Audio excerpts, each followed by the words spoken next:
Here's a health to the company, and one to my lass.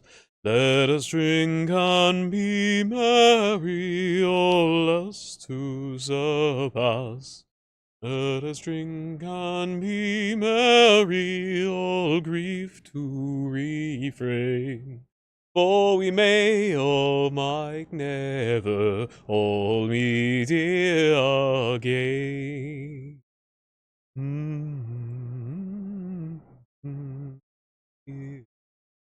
Who I love so well. Alrighty then, let's get into it. I love how in Warhammer 40k, Martarian is the biggest cuck in the series. And don't come at me with Ferrus Manus. Him and Fulgrim's bromance and inevitable Shakespearean tragedy is peak. And Manus died a hero. He, like, died straight up in a heroic fashion. And you know what they say, you either die a hero, or you live long enough to see yourself become a villain.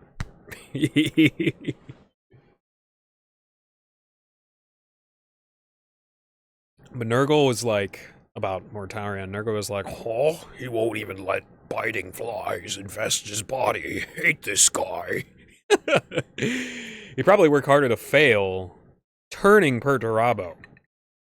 The best Chaos Primarch. For me, it's Perturabo. The best Chaos Primarch. Nah, just kidding. 19th all the way, baby. Then Mortarion, who's the spitting image of a gaudy, mentally a hypocrite, he just embarrassed himself constantly, like over and over and over again. And like legitimately, he wouldn't have probably. I mean, it's possible. I watched somebody make a theory that he would have been less of a hypocrite if he turned to Khorne, right? You know, sorta, since he's kind of like a attrition warfare style general. Which, by the way, I'm pretty sure they're representative of the Scythians, which are the ancient Ruthenian cultured. They were known for being cannibalistic, but that's probably more on a case-to-case basis because very ancient people, 10,000 years. And the Scythians were an Indo-European people who live in modern-day Ukraine. And yeah, that's where the word scythe comes from.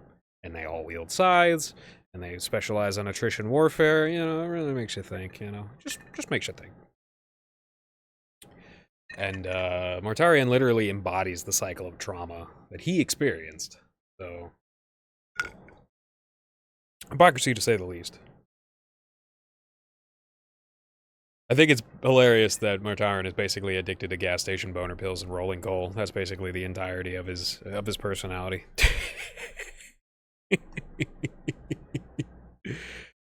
Alright, well, let's get into it. I'm gonna have some really cool subscribers. I go round robin criticizing every group I can think of.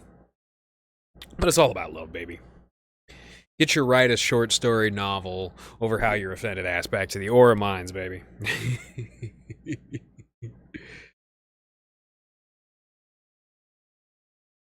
Here's a good driving rule of thumb. Take the miles per hour you're driving, divide it by 20. That's how many car lengths you should put in between you and the car in front of you to allow yourself time to stop at any given moment. Now, of course, some roads are more dangerous and difficult than others, so that rule should be applied somewhat selectively, but it's a really good rule, and it's something that they teach you the broad gist of in a lot of driver's eds, is that depending on how fast you go is depending on how much space you should leave. Tailgating on the highway is always just like, it's one of the reasons why, you know, go around me. I'm not getting stuck up in car right in front of me, car right behind me. That's exactly how you get multi-car pileups. And I'm not going to be part of that.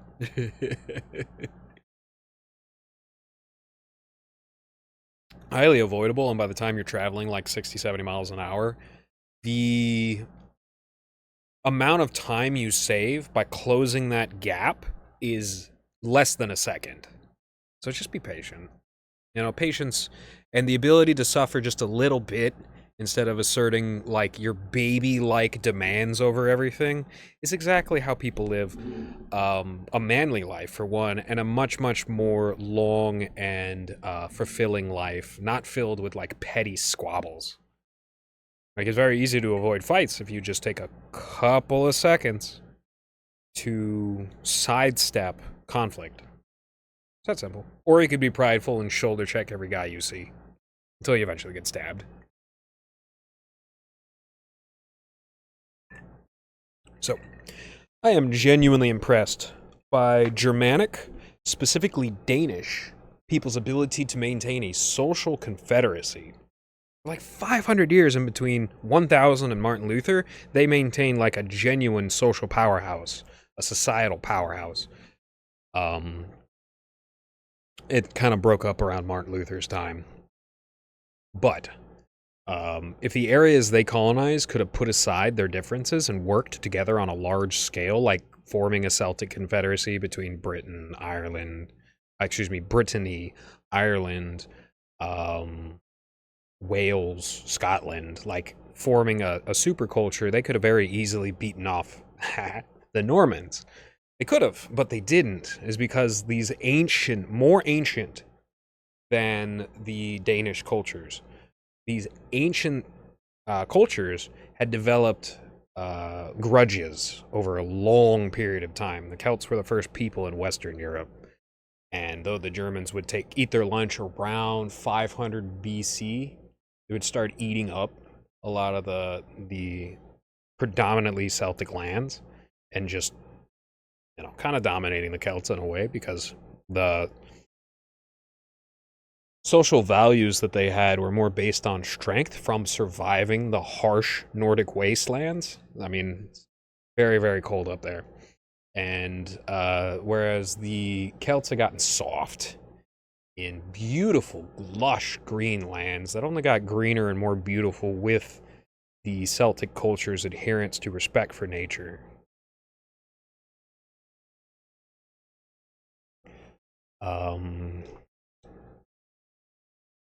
The German superstructure would essentially be the basis for the Holy Roman Empire at its peak. But that broke apart, especially in the last 200 years. The Holy Roman Empire went from wholly romantic, attached to Rome, and empirical, to rheumatic, divided, and frankly ungrateful. I think the main reason that Imperial Germany got so harshly walloped is because they not only had disgust sensitivity towards a tremendous amount of other cultures, they had disgust sensitivity barbed inward on their own culture. They were constantly fearing the knife coming in from their own culture. And why is that? Because the specific disgust sensitivity, the will to power culture and philosophy of the German people caused them to have a loose social contract. And they can blame whoever they want on that, but I can trace that actually back to history now. If you want to talk about various Yiddish infiltrations, we're going to get into that next episode. Next episode is going to be a really, really focused one. It's going to be a special episode, and it's going to be entirely about the history of Zionism. And I call it Zionism because you cannot take away people's free will by saying you're assigned this culture at birth and you can't choose. There's no less of a time in history where that is true. It is the most capable time in all human history for people to actually assert their free will and choose a different path than the one that they're set up for at birth. And that, as we've seen, that can go horrifically wrong, or it can end up turning into something that breaks the trauma cycles and creates gold out of lead. That's the real alchemy. All right. It's funny that the first 3 Pirates of the Caribbean movies are peak cinema, but they shoehorned anti-Christian sentiment into the last 2. And that crashed him out hard. And I didn't watch the last 2, despite the fact that I was playing cello solos. There is a cello solo in Pirates of the Caribbean. That's now.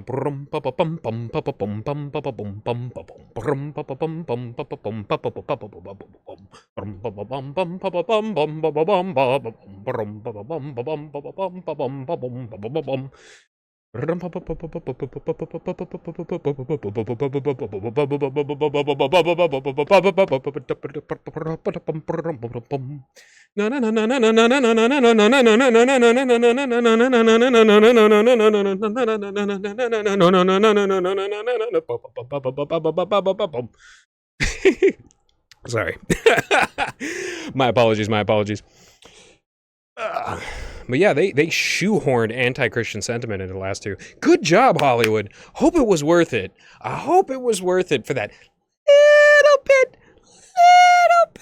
of MK Ultra programming you did to the vast majority of society that just completely forgot about it because they're watching Peter Griffin on one side, Subway Surfers on the other side. They've completely forgotten about all your movies, and you're not making any more. Well, you know, the rate at which they're being made is like 10% of what they used to be. So, you know, the whole Hollywood tricks, I figured out Hollywood tricks on my own. It was just like, I can't even watch this crap anymore because I can tell that the way that they produce it, the way that they cut the scenes together is how they trick your mind into thinking that it's cooler than it actually is. And that's when that's when movies started. I would go into the movie theater and I would start to dissect things on a production level, and it would just ruin the experience for me. A lot how taking music theory kind of ruined music for me. And like my first cello back when I was a freshman, he warned me that music theory ruins it for you. And I didn't listen. I didn't listen. Even though I did learn a lot from him. You know, Zionism like 70% cooked from the looks of it. They're scraping bone with Israel having to actively work instead of sit on the lap of international banking and purr. But they still have the Rothschilds and the IMF to burn through. You know, there's a lot of stuff there that isn't touched.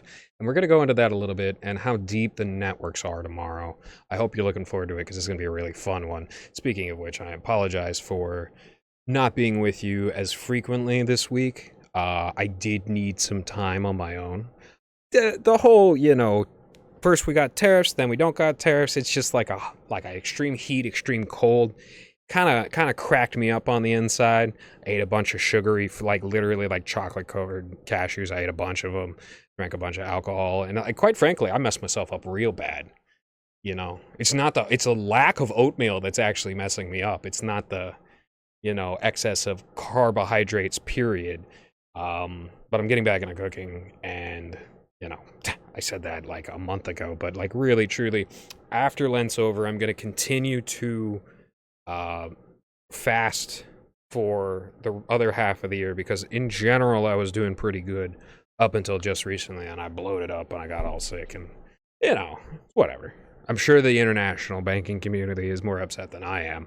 I'm just upset that things got pulled back because I know the long-term implications of the OPEC dollar as the global hegemon on finances. I just do, you know, I just do. Charles Carroll from the MDE comedy troupe, really funny, really fun guy. He's like a walking, breathing personification of 4chan's X-board.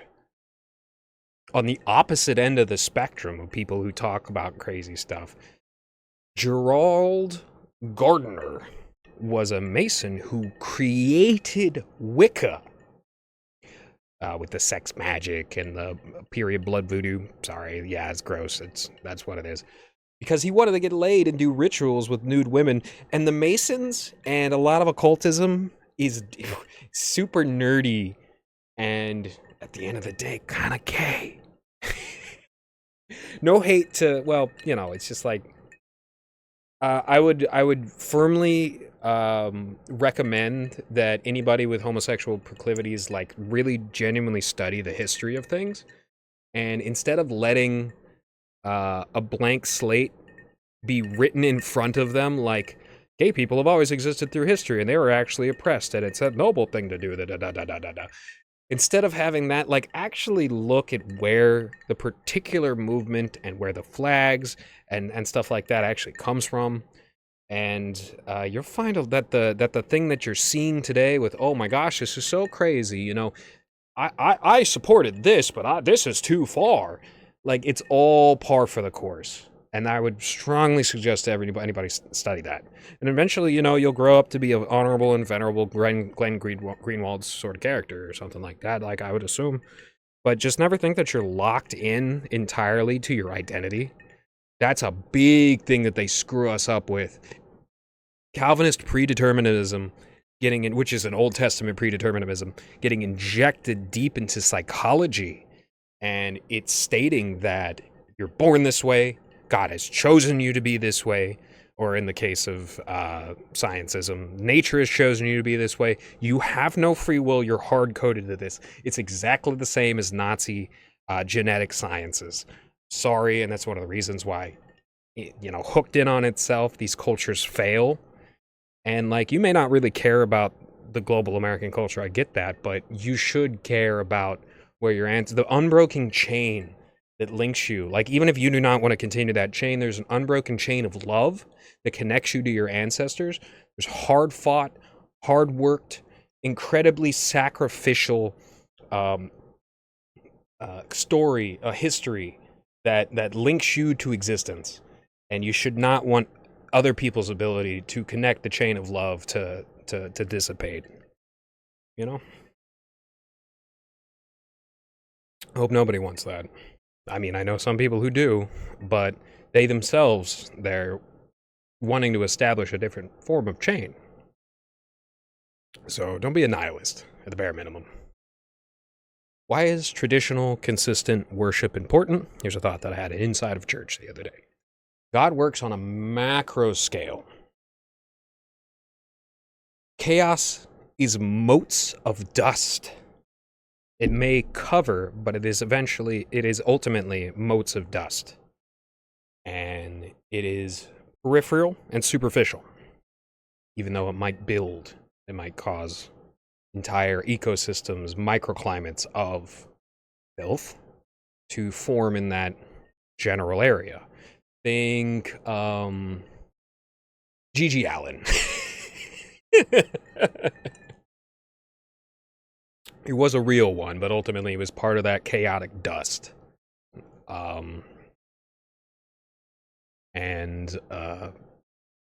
Dirtying the long-term constructs of the universe that is part and parcel of what people conceptualize as God, the laws. It isn't a physical construct, but it manifests as physical construct. I would also kind of break on the whole God controls all matter with his fingers sort of deal. There is the whole... I like the Old Testament concept of the Nephilim because it kind of explains how people are amphibious, how they're partially divine and beings of great change and partially matter, dust. That's really smart. And it just goes to show the tradition that Christianity came from. But back to the main point. Traditional, consistent worship. The universe rewards consistency with balance. You see this when you study nature. The more consistent the thing is, the more the ecology will grow around them, and the better off their existence will be until something even more consistent and more rewarded, although there is probably a metric of luck involved in there, stacks on top of that. And that's where you get the food chain. It's a stacking over time of more consistent things and a touch of luck, I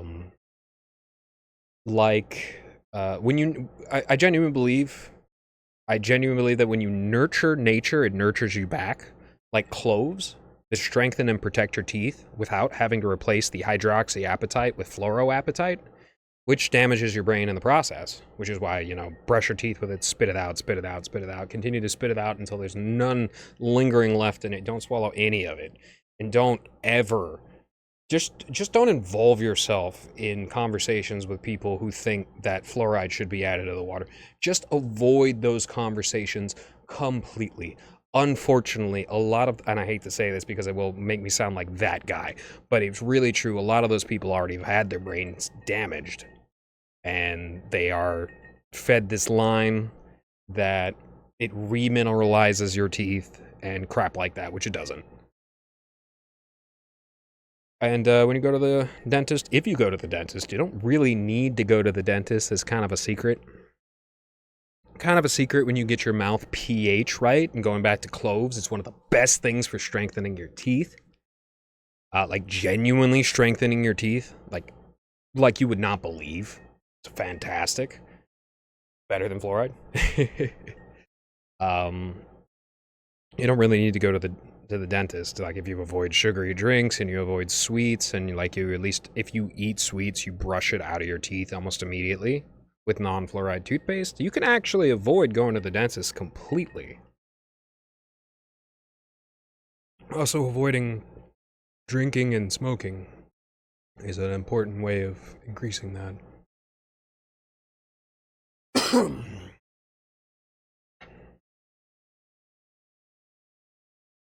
So, the thought that I had about consistent worship is thus.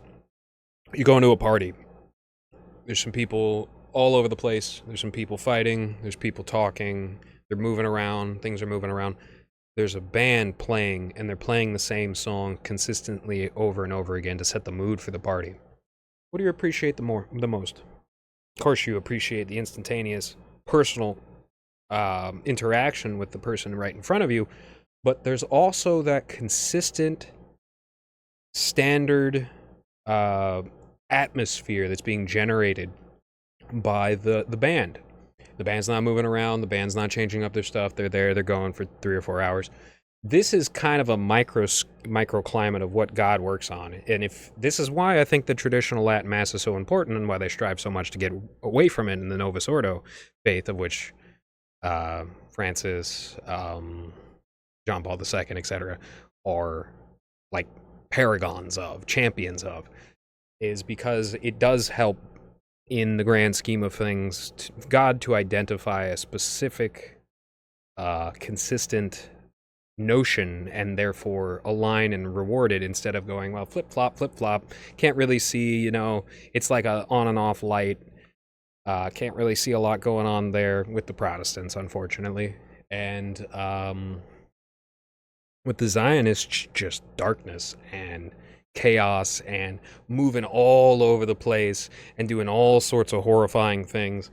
Anything being consistent in the direction of downwards orientation, aura-wise. When we talk about aura, we're not talking about the occultist version of aura. We're talking about in like how it's entered the modern lexicon, which is the energy that you project that is encompassing of all your organized movement and thought, of which I drain into this show all the time by yapping. But ultimately, I enjoy it very much, and thank you for being here. So, let's get into the cloves. Cloves just popped up in an island in the Moluccas. They were farmed by the Ternataean cultures, and when the Ternate, when the Dutch discovered them, it became a huge cash crop. Big, expensive, especially by weight, cash crop. But the Dutch and the English did nothing to spawn it. They hardly did anything but make dodos out of the world. And I don't mean to insult any of the noble, hardworking Dutch, but Zeeland, Hague, Amsterdam especially, were infected by Londoneering plantation culture. The culture that slaughtered my Irish kin. And what did we ever do but be in the way of potential cattle ranches? I mean, there's a few answers to that. We were a center for Christian scholasticism in the early medieval era. When Christians came to convert the Hebrides and the Ireland proper, there were a few fights fought from high-level religious Druid leaders and the St. Patrick sort of style of, but mostly what St. Patrick did was learn the culture, absorb the culture, recognize that the culture was highly syncretic, and then slot Christian leaders into the previous Druidic leaders. And of course he had the snuff out a few flames to do that, and it's sad that that had to happen. But it's nothing like the James VI, James I style genocide that happened in the peripheries of Gaeldom.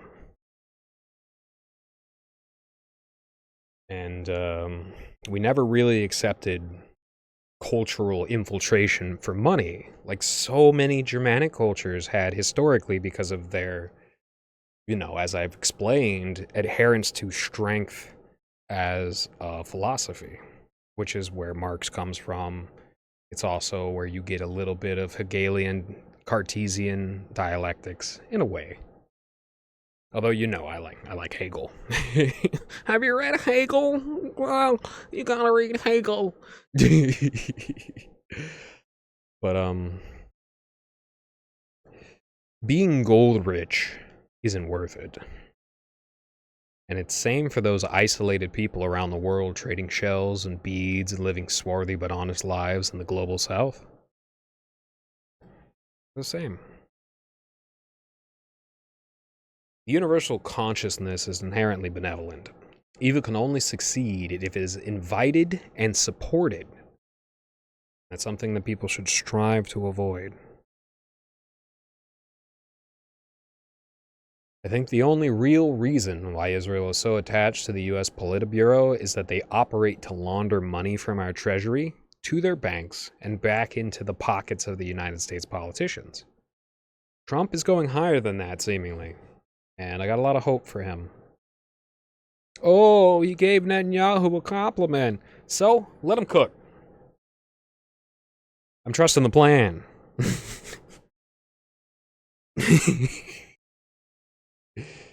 I also think it's really telling how proud Israel is about killing a bunch of civilians. I mean, yeah, there's gas, there's oil and aquifers. There's that everywhere. Everywhere. The extreme pride in doing what everybody recognizes, most of the world recognizes, even if some of their governments don't, as an atrocity worthy of the most scorn, not an Iraq war level trickery-induced battle, but a true, school shooting like tragedy / atrocity being meted out by purely psychotic people.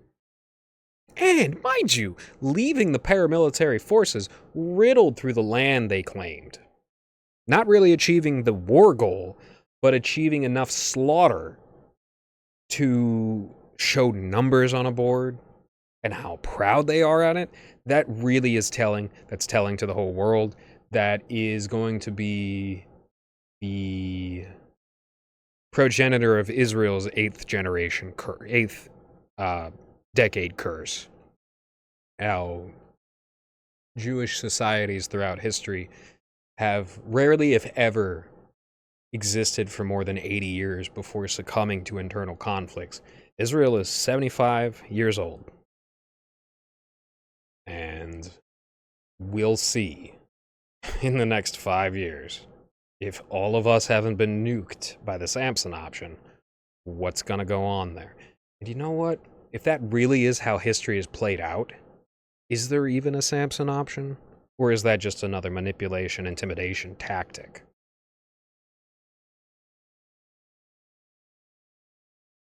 I've never heard of something in historical studies like what's going on in Gaza, and a lot of other students of history can also put that on the board as this is a true atrocity.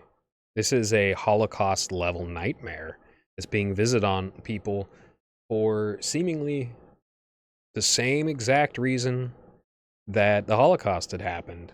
A little bit of conflicts here and there, individual Jews being the progenitors of sex slavery and other things along that nature. The cherry-picked hyper-individual excuse for eradicating huge swaths of people is an atrocity. And for the International Holocaust Museum to get so involved in other governments and try to tell them what to do, and try to tell them, no, make sure all your civilians aren't saying this, that, or the third. And if your military people are saying that, have them tried and sentenced to imprisonment. That is, that's the sort of thing that starts things like the American Revolution, that sort of behavior. So, we'll see, we'll see how that goes. You want to see a shining example of Talmudic excellence? Look up Max Carson, aka Mr. Girl, the Tel Aviv tell-all, who is honestly just more open about the stuff that these people do and what they enjoy than most of your Talmudists. But the more you study, the more you'll find out, oh, okay, so that's an entire culture of extreme abuse, extreme sadism, and some of the most twisted and demented things that you could possibly think of being meted out against children, specifically so that they can show their loyalty to each other and humiliate. Like, say you record these horrible things and you send them to... You proliferate them to the general public to show what's going on. Kind of like how Pornhub is involved in, who's owned by a rabbi, was involved in child sexual abuse material and propagating that. I heard from a very intelligent person that one of the reasons why, like, Jimmy Savile got away with it is because it's a way of the elite caste of declaring their ultimate dominance over the civilian population, of which they brutalize. Tomorrow episode is going to be a good one. Look forward to it. I've massed a great bit of anti-Zionist studies up. It's going to be fun. Check it out. Hope you all have a good afternoon. Stay chilly. Have a good Holy Week. Keep it holy. And remember, just because you're born Jewish doesn't mean you should be a Zionist. Cheers.